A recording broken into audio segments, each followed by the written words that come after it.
네, 오늘 주제가 하나님의 주권적 섭리에 순종하라는 예레미야 27장 8절로 11절의 말씀입니다. 사람에게 두려워하는 생각이 드는 것은 우리 심령이 약해서가 아닌 것입니다. 그것은 바로 사탄이 우리를 우롱하기 때문에 그렇습니다. 사탄은 우리가 믿음의 다리를 건너 하나님의 나라에 입성하는 것을 누구보다도 더 두려워하는 존재입니다. 그래서 사탄은 자기에게 있는 두려움을 제거하기 위해서 우리를 두렵게 한다는 것입니다.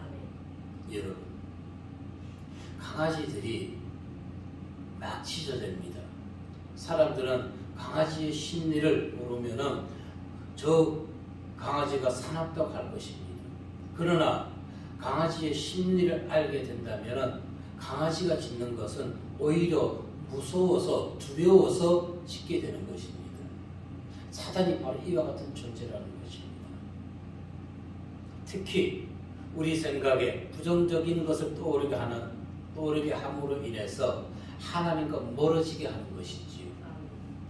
부정적인 생각, 두려움, 분노는 우리의 일상에서 매일매일 일어나고 있는 현실인 것입니다. 왜요? 현실은 도덕성과 또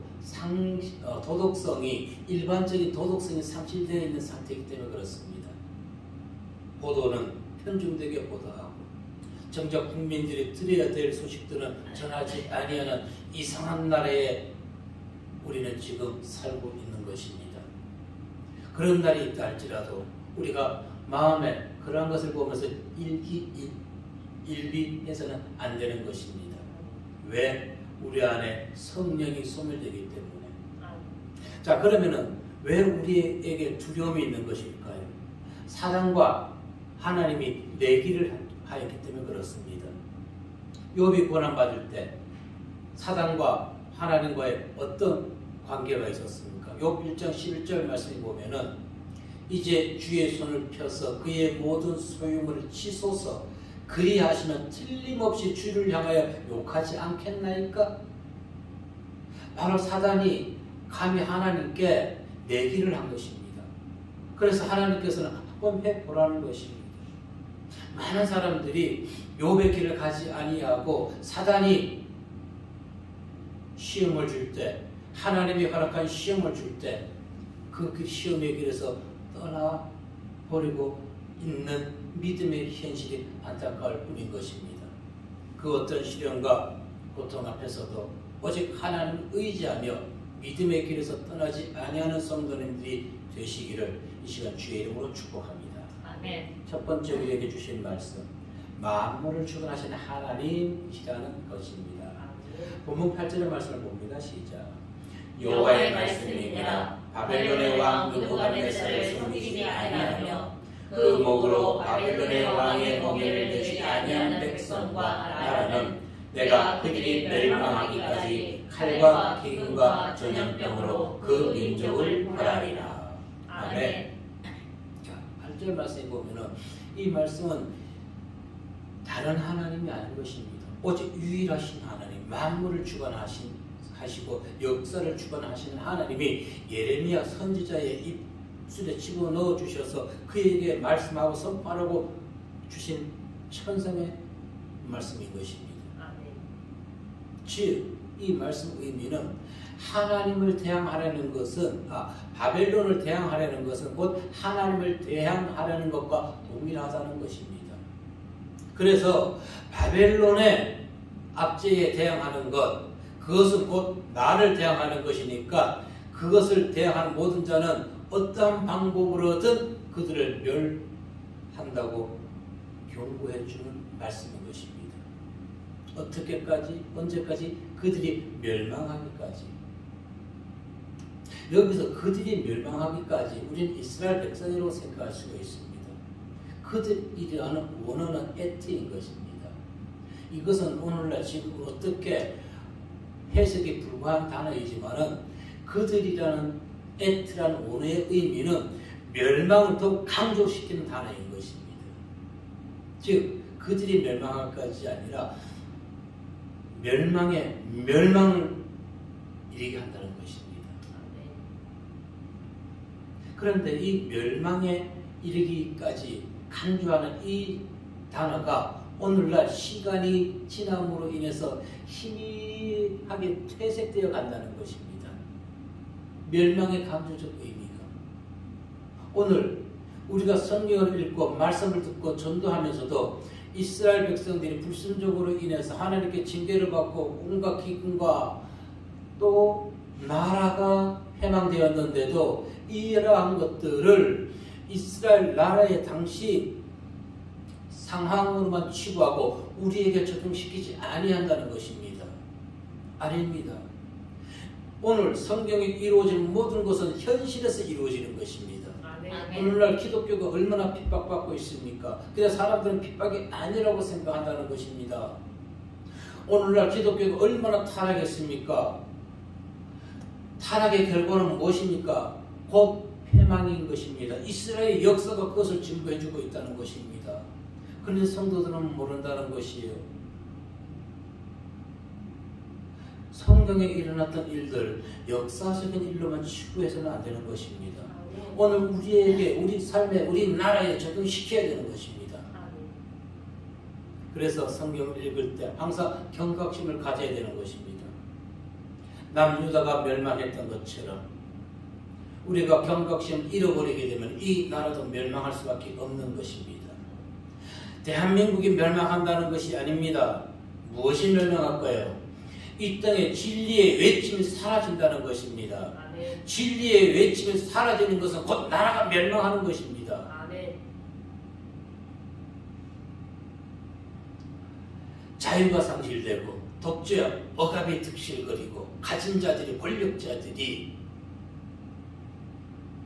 백성은 위하지 아니하며 자기들의 삶만을 위해서 살아가고 아웅다웅하는 이 시대가 바로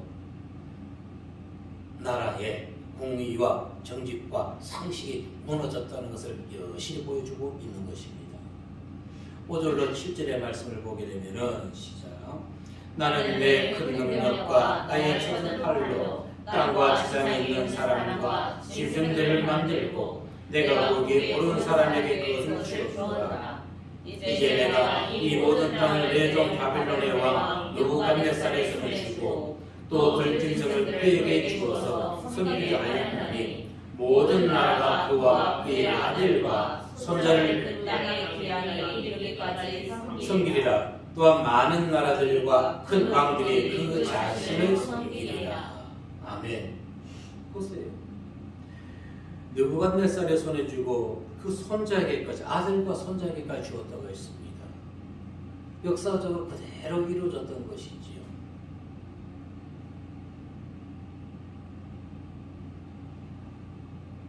하나님께서는 당신의 절대 주권에 입각해서 지금 바벨론을 사용하고 있는 것입니다. 그러나 하나님이 들어 사용하는 바벨론은 영원한 제국이 되는 것이 아닙니다. 한시적으로만 열방을 통치하는 것입니다.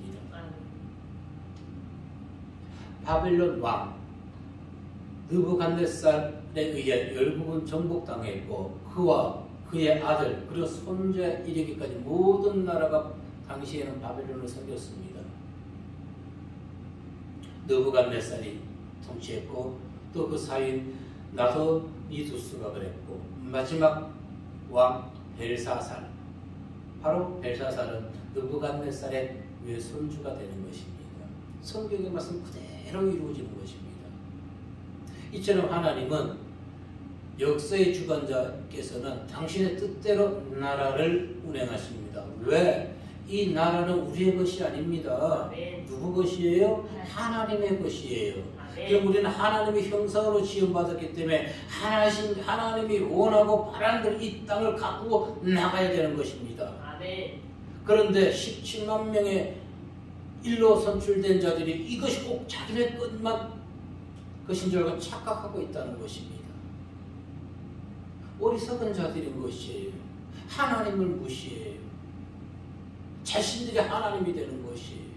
자신들의 죄를 뒤엎기 위해서 아주 법 자체를 바꿔버리는 이상한 나라. 역사의 주관자이신 하나님은 결코 당신의 뜻대로 이것을 운행하지만 독단적으로 운행하지는 않습니다. 먼저 당신의 택한 백성들에게 알려주시고 운행하시는 하나님. 아멘. 아모스 3장 10절 말씀에 보면은 시작. 주 여호와께서는 자기의 비밀을 그 종 선지자들에게 보이지 아니하시고는 결코 행하심이 없으시리라. 아멘. 근데 오늘날 현실은 어떻나요? 하룻밤 자고 나면 뒤통수 맞는 것이 오늘날 현실이라는 것입니다. 그래서 인간과 하나님은 비교할 수가 없는 것이. 아멘. 그래서 인간이 하나님의 뜻을 알아야지만이 그나마 사람들의 백성들이 나라가 평화롭고 안전하고 사랑이 많은 사회로 변화시킬 수가 있는 것입니다. 세상은 사단이 지배하기 때문에 사단의 목적은 무엇인가요? 분열입니다.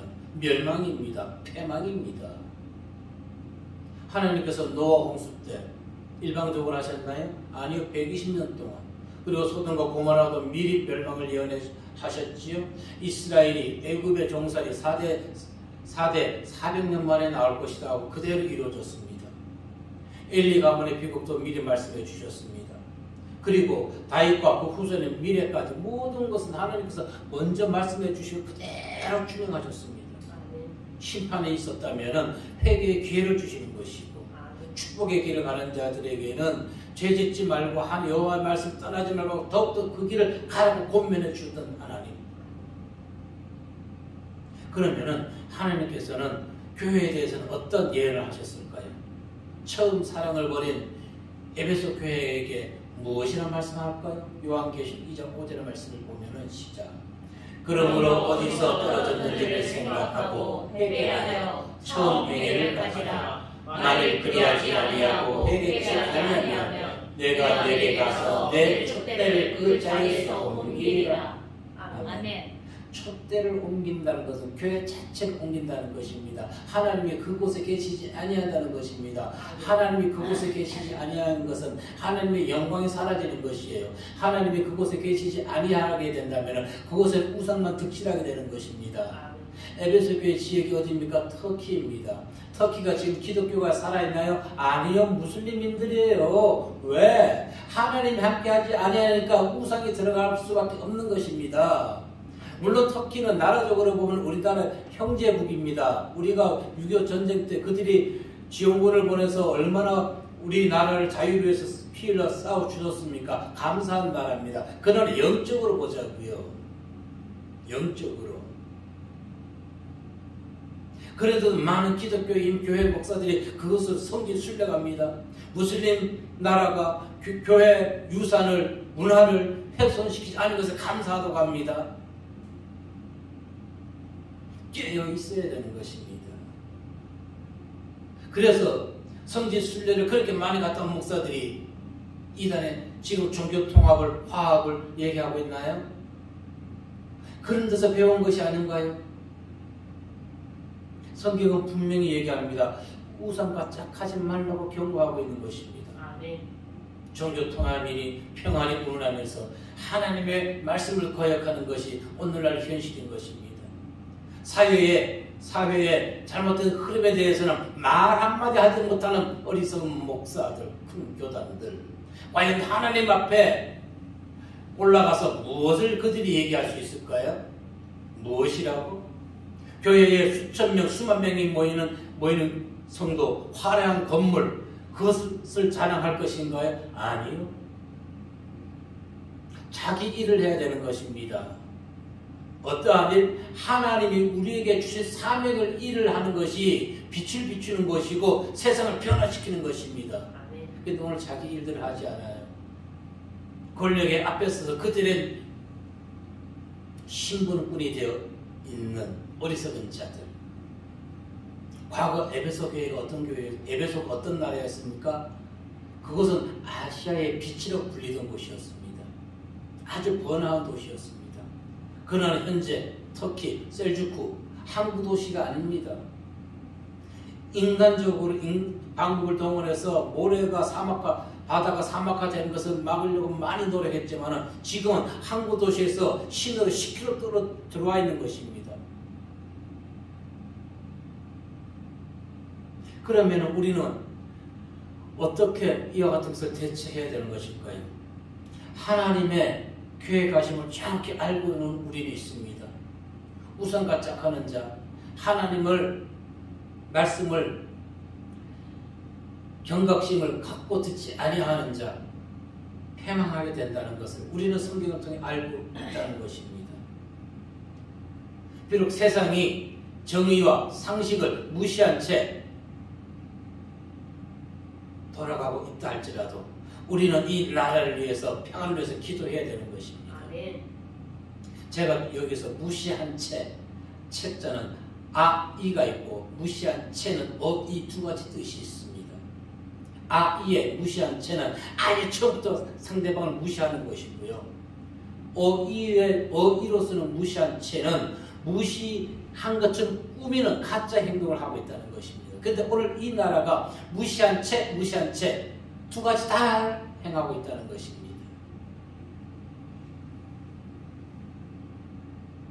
이와 같은 것은 자신의 영혼에 해방할 뿐입니다.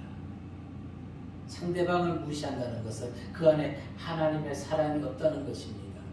상대방을 무시한다는 것은 내가 하나님의 사랑을 받고 있지 못하다는 것입니다.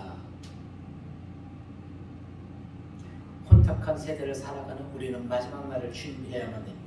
데살로니가후서 2장 3절 말씀에 보면은 시작. 이런 일을 행하는 자를 판단하고도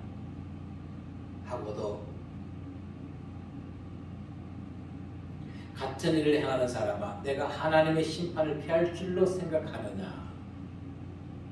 자, 상대방을 악하게 하는 자들, 상대방을 무시하는 자들, 그것은 하나님의 심판을 피하지 못한다는 것입니다.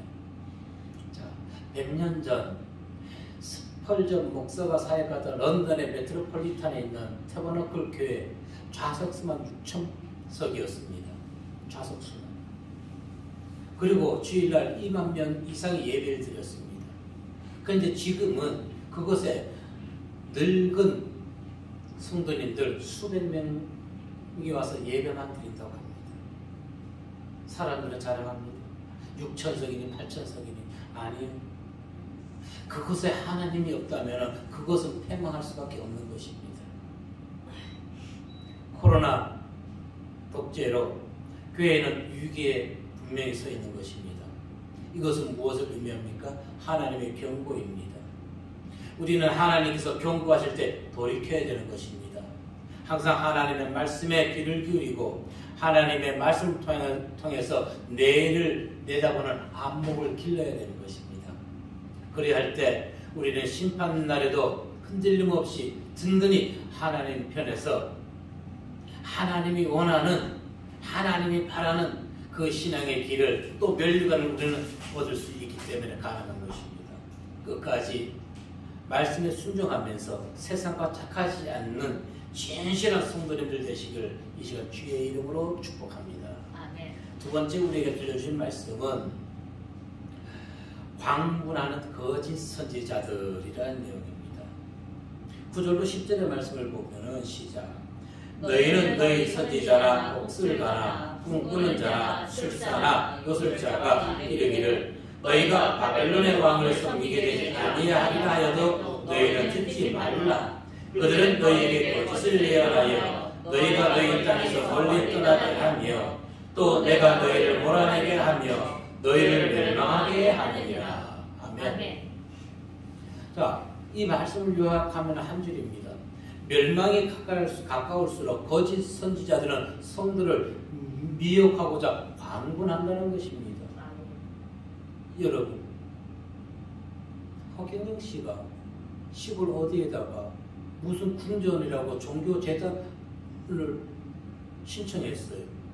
허가가 났는지 안 났는지 모르겠어요. 저는 그분의 종교 사상이 무엇인지 모르겠어요.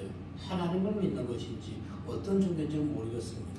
물론 제가 그분 얘기 듣지 않아서 모르겠지만 제가 알기로는 그분이 어떤 신학교를 나왔다 어디 나왔다 얘기를 못 들어본 것 같아요. 그런데도 그곳에 수백 명이 그 사람의 말씀을 들으러 간다는 것입니다. 참 사람들이 말세가 되면은 이 말씀이 진리인지 저 말씀이 거짓인지 분별을 못하는 것입니다. 네. 왜 그럴까요? 하나님의 영이 없으니까.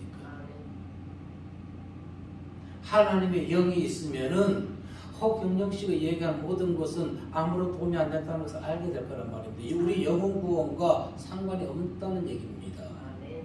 하나님을 믿어야 영혼이 구원받는 것입니다. 아멘.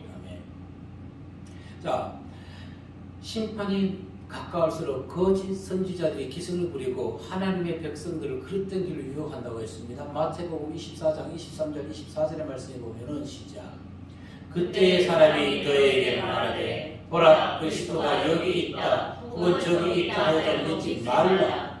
거짓 그리스도들과 거짓 선지자들이 일어나 큰 표적과 기사를 보여할 수만 있으며 택한 자들도 유혹하리라. 아멘.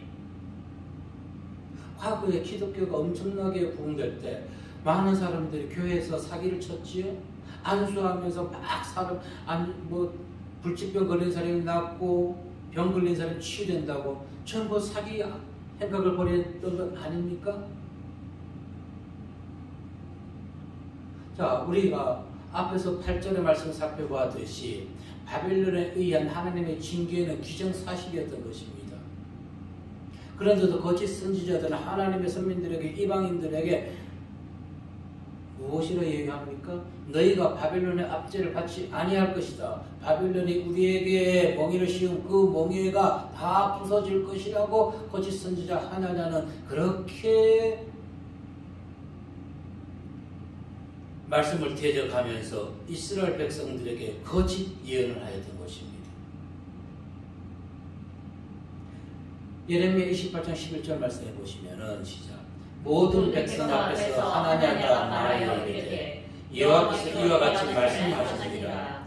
내가 이 년 안에 모든 민족의 목에서 바벨론의 왕 느부갓네살의 멍에를 이와 같이 꺾어버리라 하셨느니라. 아멘. 선지자 예레미야가 자기 얘기를 하느니라. 아멘. 왜 선지자 예레미야는 하나님과 거짓 예언을 하는데도 그냥 갔을까요? 말 같지 않은 것이거든요. 이미 선지자 예레미야는 하나님의 말씀 그대로 전했습니다. 그런데 사람들이 거짓 선지자들의 미혹에 빠져서 예레미야 얘기를 듣지 않는 것이에요. 참 선지자는 할 얘기가 없기 때문에 자기 얘기를 할 수밖에 없는 것입니다.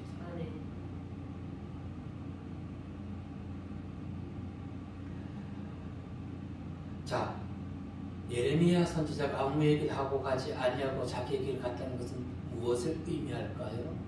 오늘날 참된 하나님의 말씀을 전파하는 목사들, 그리고 의의 길, 진리의 길을 행하는 목자들의 삶은 외롭고 힘들고 고독하다는 것입니다. 아멘. 성도들의 입맛에 맞는 칭찬하는 얘기, 웃은 얘기 해주면은 우리 교회 목사는 훌륭한 목사라고 다들 칭찬합니다. 그러나 성도의 잘못된 부분을 지적하면은 교회를 떠나버리는 것이 오늘의 현실인 것입니다. 어디에? 믿음에. 그러나 잘못된 부분을 잘못되도 지적할 줄 아는 목사가 진정한 영혼을 사랑하는 목자인 것입니다. 그 목자가 성도를 바라보지 아니하고 오직 하나님만 의지하고 바라보기 때문에 그렇게 당당하게 얘기할 수가 있는 것입니다. 마태복음 7장 13, 14절의 말씀에 보면은 시작.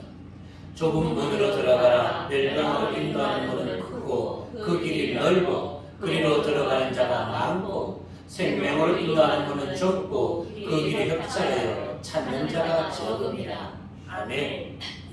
생명의 길은 협착합니다. 생명의 길을 찾는 자는 적다는 것입니다. 오늘날 우리는 이것을 깨달아야 되는 것입니다. 오늘날 권력의 편에 서 있는 교단들, 그들은 집권자들과 함께 교회를 비판하는 것에 대해서 아무런 책임감도 갖지 않습니다.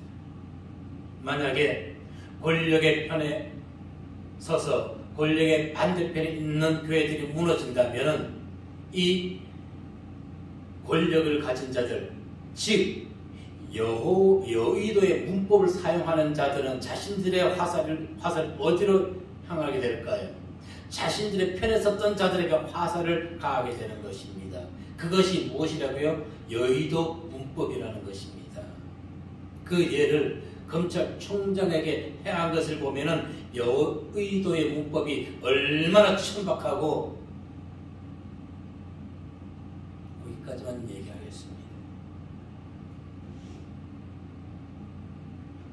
권력의 꼭두가시 노릇을 하는 교단과 목사들, 그들에게 현실과 미래를 내다보는 지혜가 있기를 기도할 뿐입니다.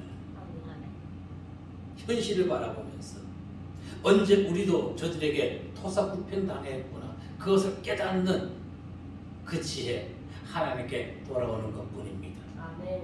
결국 이 땅에서 진리를 전하는 구원의 목소리는 자취가 감추어지게 될 것입니다. 돌아오지 아니한다면.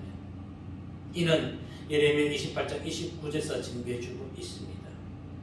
28장에서는 예레미야 당시 하나나라는 거짓 선지자가 예레미야 예언을 반박하며 바벨론으로부터 해방을 선포했습니다. 그 28장 11절 보았지요. 그리고 29장에서는 유다 본토에서 활동한 거짓 선지자들이 있었습니다. 골라야의 아들 아합과 마아세야의 아들 시드기야, 그리고 바벨론 포로에서 끝까지 가서 거짓 예언을 하던 선지자 스마야 등이 활개를 치는 내용을 29장에서 말씀해 주고 있는 것입니다. 자, 그러면은 다른 거짓 선지자들은 내두고 28장 11절에서 얘기했던 하나나 선지자는 어떻게 됐을까요? 28장 17절 말씀해 보니까 선지자 하나냐가 그 해 7째 달에 죽었더라. 하나님의 말씀을 대적하는 자들 죽을 수밖에 없는 것입니다. 사망인 것입니다. 하나님의 말씀에 대적하지 마시고 성경의 말씀으로 돌아가야 될 줄로 믿습니다. 그러면은 이러한 거짓 선지자들은 예레미야 당시에만 있는 것일까요? 아니요. 지금 이 나라에 그대로 사용되고 있는 것입니다. 베드로후서 2장 1절 말씀해 보게 되면은 시작. 그러나 백성 가운데 또한 거짓 선지자들이 일어났었나니 이와 같이 너희 중에도 거짓 선생들이 있으리라. 그들은 멸망하게 할 이단을 가만히 끌어들여 자기들을 사실 주를 부인하고 임박한 멸망을 스스로 취하는 자들이라. 아멘. 성경의 말씀 그대로 지금 현재 진행으로 나타나고 있지 않습니까? 네. 그런데 왜 성도들이 그들에게 현혹돼서 그곳을 떠나지 못하고 있느냐고요. 그들이 깨우치고 돌아서게 하기 위해서는 성도들이 그곳을 떠나야지 그들이 깨우칠 수가 있다는 것입니다. 주님께서는 말세, 곧 심판의 날이 가까울수록 거짓으로 성도를 미혹하는 자, 진리에게서 떠나게 하며 죄의 길, 파멸의 길로 빠뜨리는 거짓 선지자들이 분명히 기승을 부린다고 얘기했습니다. 네. 누가복음 21장 5절 13절의 말씀 읽어보도록 합니다. 시작. 어떤 사람들이 성전을 가리켜 그 아름다운 돌과 흙물로 꾸민 것을 말하며 예수께서 이르시되 너희 보는 것이 날이 이르면 돌 하나도 돌 위에 남지 않고 다 무너졌으리라. 그들이 물어 이르되 선생님이여 그러면 어느 때에 이런 일이 있겠사오며 이런 일이 일어나려 할 때에 무슨 징조가 있사오니까. 이르시되 미혹을 받지 않도록 주의하라. 많은 사람이 내 이름으로 와서 이르되 내가 그러하며 때가 가까웠다 하겠으나 그들을 따르지 말라. 난리와 소유의 소문을 들을 때에 두려워하지 말라. 이 일이 먼저 있어야 하되 끝은 곧 되지 아니하리라. 또 이르시되 민족이 민족을, 나라가 나라를 대적하여 일어나겠고 곳곳에 큰 지진과 기근과 전염병이 있겠고 또 무서운 일과 하늘로부터 큰 징조들이 있으리라. 이 모든 일 전에 내 이름으로 말미암아 너희에게 손을 대어 박해하며 회당과 옥에 넘겨주며 임금들과 식권자들 앞에 끌어가려니와 이 도리어 너희에게 증거가 되리라. 아멘. 보십시오. 지금 증거가 나타나고 있죠. 곳곳에 전염병이 창궐합니다. 이상 징조가 일어납니다. 북극에 여의도 2배만한 얼음이 북극에서 분리됐다고 합니다. 나라는 뜨거워집니다. 세계는. 이 이상 징조들 어떻게 해결할 수 있을까요? 사람이 좋은 환경 속에서 축복을 누리며 사는 것 참 중요합니다. 그러나 그에 앞서 생각해야 될 것은 주어진 축복을 어떻게 더 잘 사용할까? 그것이 더 중요하다는 것입니다. 나에게 주어진 축복을 잘 사용할 수 있는 것. 그런데 성경은 우리에게도 이렇게 얘기합니다. 하나님의 말씀을 전하는 자들은 모든 사람에게 미움을 받게 된다는 것입니다. 미움을 받는다는 것은 그들과 생각이 다르다는 것이지요. 미움을 받는 것은 성경적으로 보니까 하나님의 말씀 있는 그대로 전할 때 사람들에게 미움을 받게 되는 것입니다. 왜? 그들은 거짓 선지자의 미혹에 넘어갔기 때문에 그렇다는 것입니다. 우리는 겸손하게 충성된 청지기의 삶을 살아야 하겠습니다. 그것이 바로 착하고 충성된 종의 사명이기 때문에 충성된 종의 사명을 벗어던지고 세상과 짝하며 바벨론에 항복할 것을 거부했던 거짓 선지자들, 하나나는 그의 치료를 죽었고 남유다는 결국 패망하고 바벨론 포로로 잡혀가게 되었던 것입니다. 오늘 우리가 성도들이 깨어 있어야만 되는 것입니다. 강조해도 부족함이 없는 것은 바로 종교 통합을 주장하는 자들, 그들이 섬기는 곳에 제발 성도들은 빠져나와야 되는 것입니다. 그것은 함께 멸망하는 것입니다. 거짓 선지자만 멸망하는 것이 아니라 그곳에 같이 함께 있는 자를 모두가 멸망하게 되는 것입니다. 유다 백성들과 우리는 동일한 길을 가서는 안 되는 것입니다. 말세를 살아가는 오늘 우리는 더더욱 하나님의 진리의 말씀만을 붙들어야 되는 것입니다. 그러할 때 거짓 선지자들이 미혹하고 유혹해도 우리의 생명의 길, 진리의 길을 벗어나지 아니하고 이 길을 걸어갈 수 있기 때문에, 그런데 이 길을 걸어가는데 너무나 마음 달콤한 유혹들이 있다는 것입니다. 반면에 외롭고 고독한 길인 것입니다. 태적자들이 많다는 것입니다. 비록 당장에는 불합리한 것처럼 보인다 할지라도 끝까지 믿음의 반석 위의 길에서 벗어나거나 떨어지지 마시길 바라겠습니다. 예레미야 29장 10절로 11절의 말씀해 보십시오. 시작. 여호와께서 이같이 말씀하십니다. 바벨론에서 70년이 차면 내가 너희를 돌보고 나의 선한 말을 너희에게 성취하여 너희를 이곳으로 돌아오게 하리라. 여호와의 말씀이니라. 너희를 향한 나의 생각을 내가 아나니 평안이요 재앙이 아니니라. 너희에게 미래와 희망을 주는 것이니라. 아멘. 보십시오. 지금 당장에는 바벨론을 섬기는 것이 수치요, 굴복이요,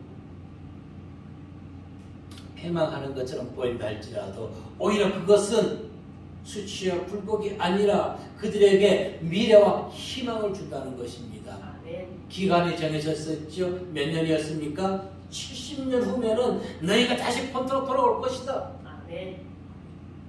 분명히 얘기합니다. 재앙이 아니라 평안이라는 것입니다. 그래서 우리는 말씀을 분별하고 끝까지 구원의 삶을 살아가기 위해서는 하나님의 말씀에 언제나 순종해야 된다는 것입니다. 동시에 거짓된 가르침, 하나님의 진리에서 떠나는 것을 경계하십시오. 어리석은 자들은 하나하나 또 당시의 거짓 선지자들처럼 하나님의 경배의 말씀을 가볍게 여깁니다. 우습게 여깁니다. 자기 생각으로 하나님의 말씀을 대적해버린다는 것입니다. 그것이 무엇이었습니까? 사망이고 패망이었던 것입니다. 오늘 이 나라, 우리가 하루하루 살아가면서 뉴스를 접할 때 우리 마음은 분노로 부글부글 끌어오르지요. 그래서 뉴스를 안 듣는 것이 내 마음을 지키는 것입니다. 그런데 뉴스를 안 보면 세상이 어떻게 흘러가는지를 모른다는 것입니다. 목사가 성경의 말씀만을 전해서는 안 되는 것입니다. 세상이 어떻게 흘러가고 있는지 세상을 바라보면서 성경을 통해서 답을 제시해 주어야 되는 것입니다. 그래서 또 하나 답을 제시하겠습니다. 성읍의 평안을 위해서 기도해야 되는 것입니다. 예레미야 29장 7절 말씀에 보면은 시작. 너희는 내가 사로잡혀 방해한 그 성읍의 평안을 구하고 그를 위하여 여호와께 기도하라. 이는 그 성읍이 평안함으로 너희도 평안할 것입니다. 아멘. 내가 비록 포로지에 있다 할지라도 하나님께서는 바벨론을 위해서 기도하라는 것입니다. 왜? 그 나라가 평안해야지만이 포로로 가 있는 너희가 평안하다는 것입니다. 아멘. 예. 만약에 바벨론에 포로로 잡혀가는데 바벨론에 내란이 일어나고 쿠데타가 일어나고 전쟁이 일어난다면 이스라엘 백성이 얼마나 힘들겠습니까? 여러분, 나라를 위해서 기도하십시오. 아멘.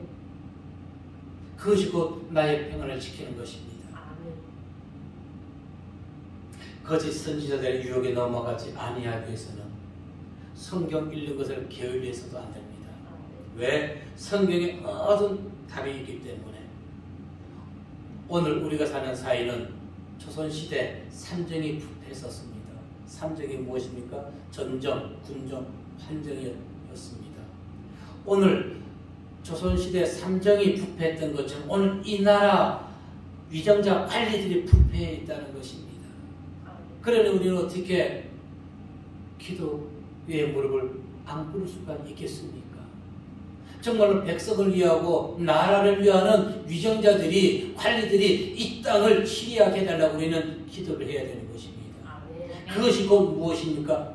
성읍의 평안을 위해 기도하는 것입니다. 대한민국의 평안을 위해서 기도해야 된다는 것입니다. 그리고 반드시 기억할 것은 진리는 반드시 승리한다는 것입니다. 비록 지금은 보이지 아니하고 많은 핍박과 박해를 받고 있다 할지라도 진리는 생명을 살아있기 때문에 반드시 불고 나오게 될 것입니다. 끝까지 믿음의 길, 반석의 길 떨어지지 마시고 그 길에서 나라와 또 하나님 말씀을 전파함으로 굳게 서서 승리를 만끽하시는 성도님들 되시기를 주의 이름으로 축복합니다. 기도하겠습니다.